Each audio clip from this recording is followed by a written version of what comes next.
नई गाड़ी खरीदने के लिए जा रहे हैं ना, तो ये सोचकर आप हमेशा ही जाइएगा कि डीलरशिप हर कदम पर जो सेल्स पर्सन होते हैं, हर कदम पर कोशिश करते हैं कि किसी तरीके से आपसे ज्यादा पैसे निकलवाए जा सकें, और उसके लिए वो अलग अलग तरीके की ट्रिक्स भी लगाते हैं। तो आज की जो स्टोरी है, वो आज का जो कार बाइंग एक्सपीरियंस है, वो इसी चीज से रिलेटेड है। मिस्टर हरीश जी ने मुझे कांटेक्ट किया पंजाब से। उन्होंने बताया कि उनको पंच लेनी थी, और पंच लेने के टाइम पर किस तरीके से उन्होंने तो अपनी तरफ से काफी कोशिश की कि उनको बेस्ट डील मिल जाए, लेकिन उस बेस्ट डील को ढूंढने में भी ना डीलरशिप ने अपनी तरफ से थोड़ी सी चालाकियां की, उनको फंसाने की कोशिश की। वो फंस भी गए थे, वहां से फिर निकले, डीलर ने फिर दूसरी ट्रिक लगाई, फिर तीसरी ट्रिक लगाई।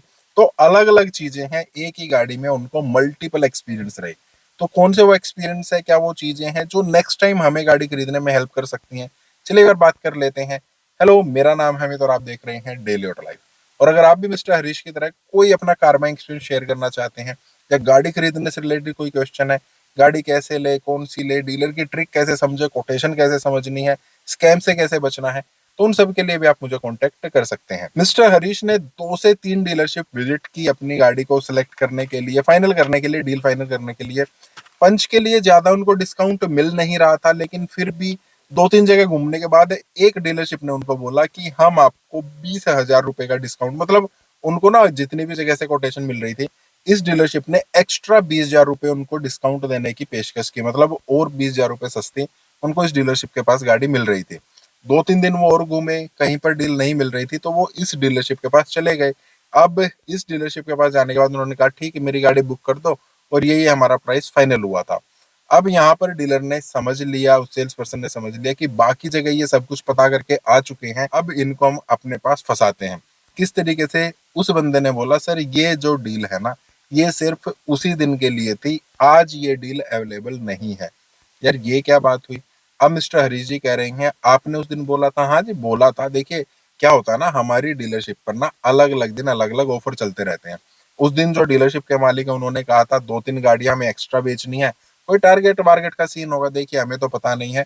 तो उन्होंने कहा था आज हम एक्स्ट्रा 20,000 रुपए तक का डिस्काउंट दे सकते हैं। अगर आप उसी दिन गाड़ी बुक करा देते ना, तो आपको उसी रेट में बुक हो जाती। आज आपको उस रेट में बुक नहीं हो पाएगी, लेकिन आप ऐसा कीजिए कि आप ना गाड़ी बुक करा दीजिए। हम ये कह रहे हैं कि जो आपको मार्केट में रेट मिल रहा है ना, उससे बेस्ट तो हम देंगे ही देंगे। और बीच में अगर किसी दिन फिर से इस टाइप का कोई ऑफर आ जाता है, तो मैं आपको फोन कर दूंगा, आप फटाफट आना और अपनी गाड़ी ले जाना, आपका तो बाकी चीजें पूरी हैं ही। अब मिस्टर हरीश को ये चीज भी जम गई, उनको लगा यार मुझे इंटरनल बात भी बता रहा है, और साथ में बाकी जितने भी मुझे कोटेशन मिल रही है उनसे बेटर डील देने के लिए अब भी बोल रहा है। ठीक है, अब मिस्टर हरीश जी ने वहां पर बुकिंग करा दी। 5-7 दिन हो गए, 10 दिन हो गए, 15 दिन हो गए, उन्होंने वेट कर लिया। लगभग 20 दिन के बाद उन्होंने डीलरशिप को, उस बंदे को फिर से कांटेक्ट किया कि यार आप ना तो मुझे गाड़ी के लिए बोल रहे हो, ना ही आप कोई ऑफर वॉफर बता रहे हो। अब वो सेल्स पर्सन कह रहा है सर कोई ऑफर वगैरह ना अभी आ नहीं रहा है, डीलरशिप ने कहा है कि अभी हमारे टारगेट वगैरह सब पूरे हैं। तो आप अगर गाड़ी लेना चाहते हैं ना, आप एक बार आ जाइए, हम थोड़ी सी और बात कर लेते हैं। मिस्टर हरीश वहां पर पहुंचे, तो उसने कहा हम आपको 5,000 रुपए तक का तो डिस्काउंट दे सकते हैं, लेकिन जो वो 20,000 था अभी अवेलेबल नहीं है। अब मिस्टर हरीश काफी टाइम से इंतजार करते करते परेशान भी हो चुके थे, और उनको लगा यार बाकी कोई भी डीलरशिप हमें दे ही नहीं रहा इतना डिस्काउंट, चलो ये 5,000 रुपए का और एक्स्ट्रा दे ही रहा है, इसी से ले लेते हैं। उन्होंने गाड़ी फाइनल की, ठीक है यार आप मुझे गाड़ी दे दो। 3 दिन बाद गाड़ी लेने की बात हो गई। अब जब वो गाड़ी लेने के लिए पहुंचे, वहां पर डीलरशिप कह रहा है ठीक है ये आपकी जो है हमारी कोटेशन थी, ये डील थी, और 15,000 रुपए आप एसेसरीज के दे दो। अब 15,000 रुपए कहाँ से एसेसरीज के आ गए? अब वो बंदा कह रहा है कि सर ये 5,000 रुपए का डिस्काउंट आपको तभी मिलेगा जब आप 15,000 रुपए की एसेसरीज हमसे लेंगे। मिस्टर रिच ने कहा यार आपने पहले तो नहीं बताया। वो बोला सर देखिए यही है, हम अपनी जेब से थोड़ी ना देंगे आपको कोई डिस्काउंट, कोई भी नहीं दे रहा मार्केट में। अब यहाँ पर मिस्टर हरीश एक किस्म से फंस चुके थे। काफी टाइम से उन्होंने इंतजार भी कर लिया था, बुकिंग भी यहाँ पर करा रखी थी। अब वो यहाँ से कैंसिल करते, कहीं और मार्केट में जाते, और वहां पर भी उनको सेम ही प्राइस मिलता, तो इस चीज का उनको कोई फायदा लग नहीं रहा था। तो उन्होंने फिर भी उसको बोला कि देखिए मैं एसेसरी नहीं लूंगा, आप मुझे गाड़ी दे रहे हैं तो दे दीजिए, आप छोड़ रहे हैं तो छोड़ दीजिए, कोई दिक्कत नहीं है। यहाँ पर डीलरशिप को पता था कि ये बंदा वापस नहीं जाएगा, परेशान काफी है ऑलरेडी। तो उन्होंने कहा ठीक है सर हम आपकी गाड़ी कैंसिल कर देते हैं। अब कैंसिलेशन का नाम अब कैंसिलेशन का नाम सुनते ही मिस्टर हरीश को भी लगा यार ये लोग तो कैंसिल कर रहे हैं, फिर से इतना ही टाइम लगेगा, कोई बात नहीं, चलो ले लेते हैं यार, फिर भी थोड़ा बहुत तो फायदा है ही ना। 15,000 रुपये ले रहे हैं, एसेसरी दे रहे हैं, 5,000 का डिस्काउंट मिल रहा है। अब अल्टीमेटली मुझे बाहर से काम कराना ही है, तो उन्होंने बोल दिया चलो ठीक है यार कोई बात नहीं।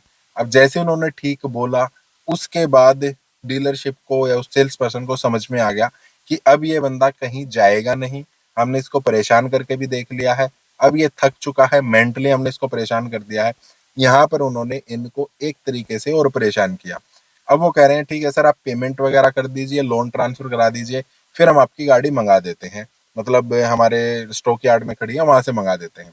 यहाँ पर मिस्टर हरीश जी तैयार थे, उन्होंने कहा पहले मुझे गाड़ी दिखाओ, हमारी डील हो गई है, ठीक है कोई दिक्कत नहीं है, गाड़ी मंगाइए, मैं गाड़ी को चेक करूंगा, उसके बाद आपको पेमेंट दूंगा।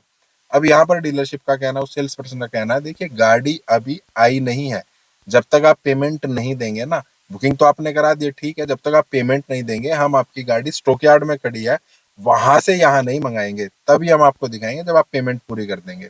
अब मिस्टर हरीश को यहाँ पर थोड़ा सा शक हुआ, यार आप मुझे गाड़ी गलत भी दे सकते हैं। अब वो कह रहे हैं सर गलत आ गई तो आप रिजेक्ट कर देना। नहीं भाई, पहले आप गाड़ी मंगाओ। अब इस चीज को लेकर काफी बड़ी बहसबाजी हो गई, वो कह रहे हैं पेमेंट दो, मिस्टर हरीश जी कह रहे हैं मेरी गाड़ी मंगाओ।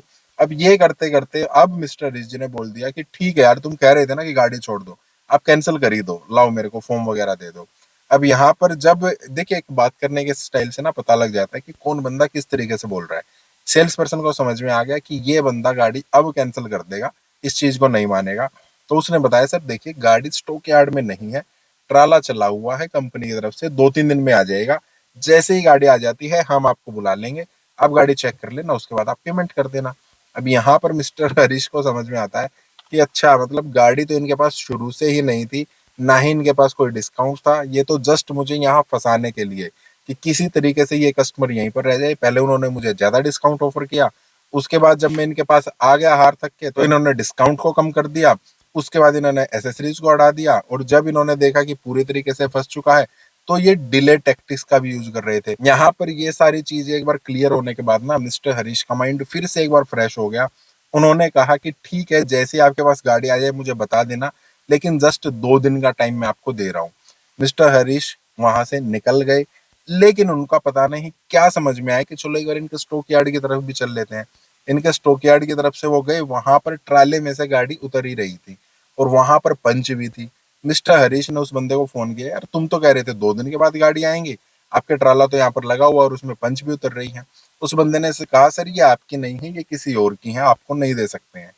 अब मिस्टर हरीश वापस उसके पास पहुंचे कि ठीक है किसी और की है, आप किसी और को ही दो, इतनी जल्दी अब दूसरा ट्राला तो आने से रहा, या तो आप मुझे इसमें से गाड़ी देंगे, अदरवाइज मुझे आपसे गाड़ी नहीं चाहिए है। ठीक है यार, जो हुआ सो हुआ, टाइम लग गया कोई बात नहीं, लेकिन आप लोगों की बातों में ना वो मजा नहीं है, तो मैं आपसे गाड़ी नहीं लूंगा। ये बोलने के बाद नेक्स्ट डे जो ट्राले में से गाड़ी उतर रही थी ना, नेक्स्ट डे उनको उसी में से गाड़ी मिली।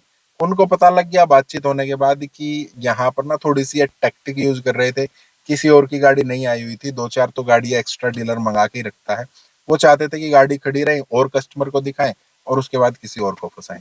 तो ये चीजें भी चलती हैं, इस तरीके से भी चीजें जो है डीलरशिप पर होती हैं। फिर से आपसे कह रहा हूँ, आप कोई अपनी स्टोरी, कोई एक्सपीरियंस शेयर करना चाहते हैं, गाड़ी खरीदने से रिलेटेड कोई भी क्वेश्चन है, उन सब के लिए आप मुझे कॉन्टेक्ट कर सकते हैं। बाकी इस टाइप के वीडियोस का फिर लाइक करना, चैनल को सब्सक्राइब करना। मिलते हैं, थैंक यू, बाय।